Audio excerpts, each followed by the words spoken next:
Is the Gettysburg Address relevant today? Toastmasters and guests. I will repeat that. Is the Gettysburg Address relevant today? Some might be saying, Gettysburg Address. I know that, but what was it? The Gettysburg Address has been lauded by many professionals as one of the greatest speeches ever given, and it was only 2 minutes long. Given by Abraham Lincoln at the Gettysburg dedication for that cemetery, which was a site to bury a lot of, well, thousands of men that actually died in a battle during our great Civil War. A purpose of that, I believe, in my looking through that brief speech to learn more about how to speak and how to present was, I noticed that 3 things he pointed out to the American people at that time, speaking over a sea of people. You can see pictures in the old artist rendering, people as far as you could see. And it was outdoors. I won't belt like he must have, but I would like to present that to you to make a few points that I noticed. That would be things that he pointed out during that speech are relevant to today, to what we need in America today. And he conveyed that in 2 minutes. Unity, sacrifice, and responsibility. So I would encourage you to think about those 3 words as I share with you this brief 2-minute speech. I don't want to act out the speech because we don't have recordings. And I can only imagine after maybe seeing the Disney presentation, some of you may have seen at the animatronics in the Walt Disney. But Abraham Lincoln was a mountain of a man by all explanations, not just physical. He did amazing things, so I'm not going to try and duplicate that. But I would like to share that. So listen to those and listen for those: unity, sacrifice, and responsibility. The Gettysburg Address. 77 years ago, our fathers brought forth on this continent a new nation, conceived in liberty and dedicated to the proposition that all men are created equal. Now we are engaged in a great civil war, testing whether that nation or any nation so conceived and so dedicated can long endure. We are men on a great battlefield of that war. We come to dedicate a portion of that field as a final resting place for those who here gave their lives that that nation might live. It is altogether fitting and proper that we should do this. But in the larger sense, we cannot consecrate, we cannot dedicate, we cannot hallow this ground. The brave men, living and dead, consecrated it far above our poor power to add or detract. The world will little note nor long remember what we say here, but it can never forget what they did here.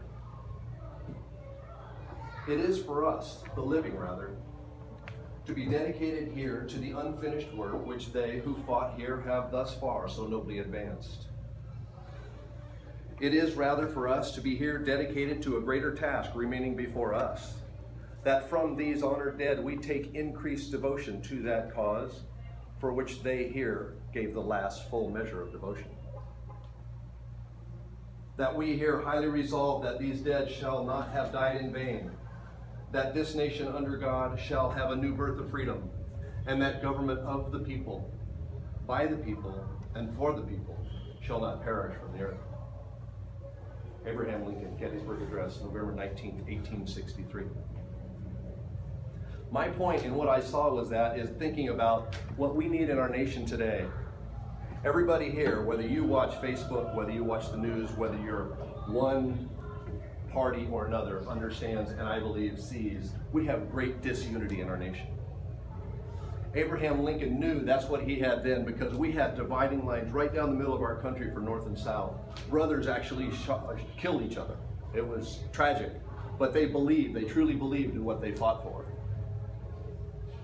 What he did was direct this people to find unity in what they had already gone through.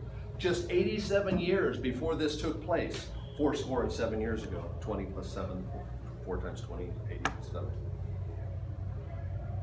was when we left England.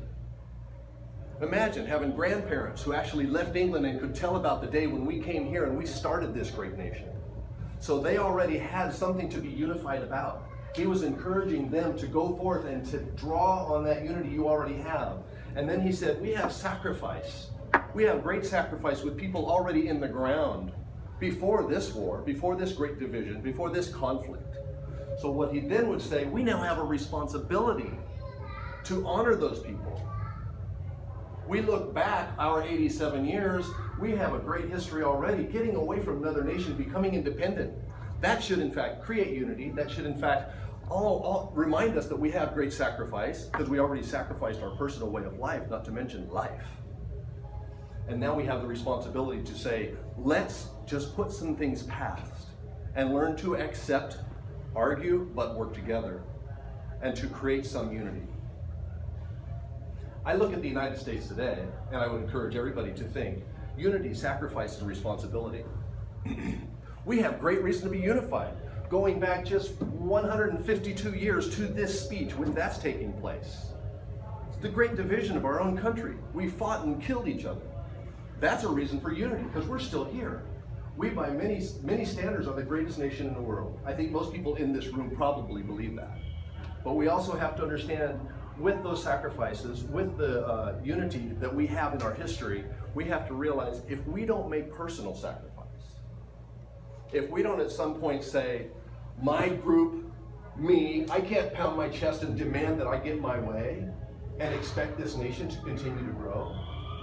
Don't I have to say, maybe I should just put off my own idea right now, even if it's to help my neighbor. And then maybe that will grow into something bigger, and then our representatives can be more unified. So when I look at this speech and I think about it, I think about unity, sacrifice, and responsibility. I think Abraham Lincoln conveyed it then. We need to consider it now.